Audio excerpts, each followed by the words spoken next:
Hey everyone, this is Kristin Sherry. Thanks for joining me for another episode of Maximize 365, a year of actionable tips to transform your life. So today we're going to talk about transitioning careers. This is in the career chapter of the book, and this is a follow-on to the occupation research episode, but you don't have to have watched that. You can go back and watch that afterwards. So the quote is from Amelia Earhart, and it says, "The most difficult thing is the decision to act. The rest is merely tenacity. The fears are paper tigers. You can do anything you decide to do. You can act to change and control your life, and the procedure, the process, is its own reward."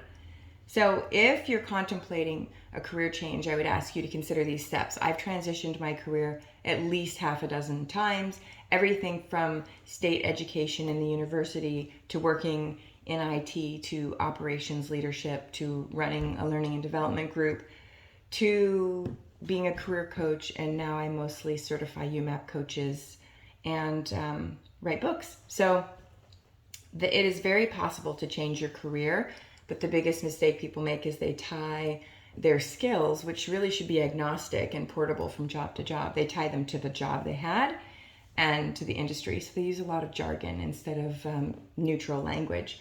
So here are 5 steps to transition your career. So the first is to discover your 4 pillars of career fit. So those are, what are my strengths, how I want to work, what are my values, why I work, what are the skills, what I want to do each day, and what is my personality, who am I, and how does that inform my interests and my preferences. So there is a playlist I created. It has videos on how to discover each of those 4 things. I will link the playlist at the end of this video.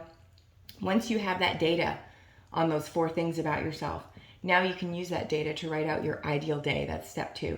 So envision what you want your day to look like. A lot of people skip this step. As luck would have it, I have a video on how to do your ideal day exercise as well, and that's in the playlist that I'm going to link. After you know what your ideal day would look like and those 4 pillars of career fit, you want to list your deal makers and your deal breakers. So what are the non-negotiables? I will not work in an industry that harms the environment, for example. I won't commute more than 30 minutes to work.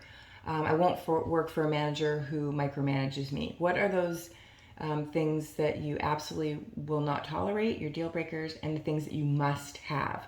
I will work for a company where there's opportunity for growth and promotion, what have you. So you want to know what you need to have and what you need to avoid, and stay honest with yourself.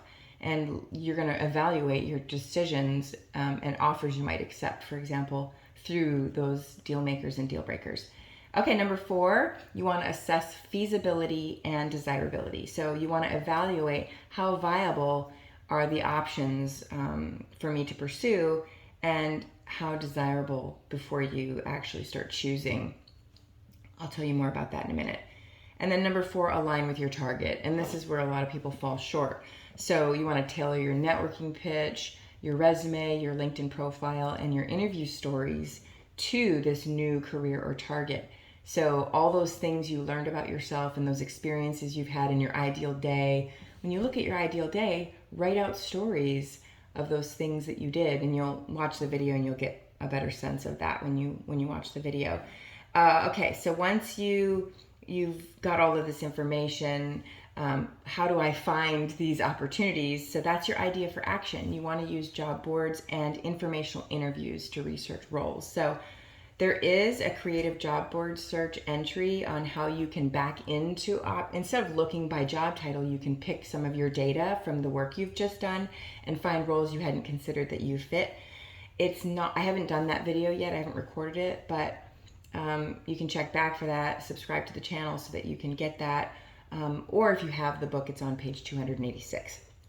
So the 4 steps is first listing all the career options that appeal to you after you've done informational interviews and job board searches. Of course, you're going to have to do some work here on those first 5 steps, but it's definitely worth it.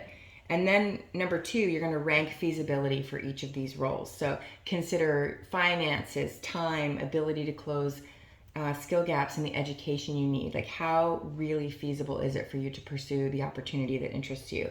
And then you want to rank desirability. So if there were 4 options that you came up with from your research, you want to rank them low, medium, or high in terms of your interests. So the most feasible, and then the highest desirability. And then number 4, you want to assess your passion or interest for each option and research if the field is growing or shrinking, because you don't want to do all this work to transition and find out that people aren't hiring in that field. So don't forget to subscribe to the channel. This one is a lot of work, but it's totally worth it. Like I said, I've transitioned my career many times, and it was not difficult because I knew what to do, and people couldn't tell what position I was in the language that I used. So if you have any questions about this, just drop them in the comments. I'm really happy to answer any questions about career transition. Take care.